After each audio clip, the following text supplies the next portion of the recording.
To, shagali, shagali, shagali. Ita ma dai Tima Manumfashi ba a batta a baya ba. Wannan karan ta yi happy birthday ɗinta a garin Kano. Assalamu alaikum mai sauraro. Barkanmu da haka.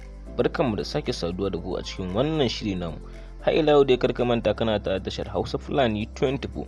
Idan wannan shine farkon ziyarar ku wannan tashar ta mai albarka, karka manta ka wuce da na subscribe, sannan ka taba alamar ƙaro sanarwa, kana ka yi comment, sannan ka yi like ga wannan bidiyo. Sannan muna so ka biyo mu har ƙarshen wannan bidiyo domin sanin rahoton da muka to muku da shi yau din nan. To, Jaruma Manumfashi ta yi birthday ne a garin Kano, yayin da take dora fotunan da suka yi a wajen birthday din.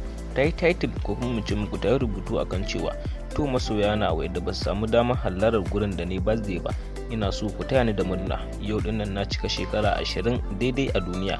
Saboda haka idan har wannan bidiyo ko kuma in ce muku wannan birthday ta ya burge ka, kar ka manta yi comment, sannan kai subscribe sai kai like. Da dama manyan jaruman masana'antar shirya fina-finan Hausa ta Kano sun yi matukar taya ta murna, domin wasu da dama ma sun halarci gurin da ta yi wannan birthday din. Ba wani guri bane ba face Ali Jita Ibn Santa, wanda yake a nan wajen Hotoro.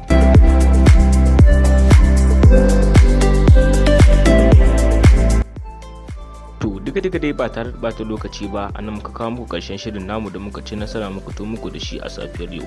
Muke cewa kadda ya manta, kadda ya manta, muna ƙara sanarwa idan har wannan shine farkon ziyartar ku wannan tasha ta mai albarka wato Hausa Fulani 24, kar ka manta ka danna subscribe, sannan ka taba alamar ƙawar sanarwa domin sake sanar da kai shirye-shiryen mu da zarar mun daura.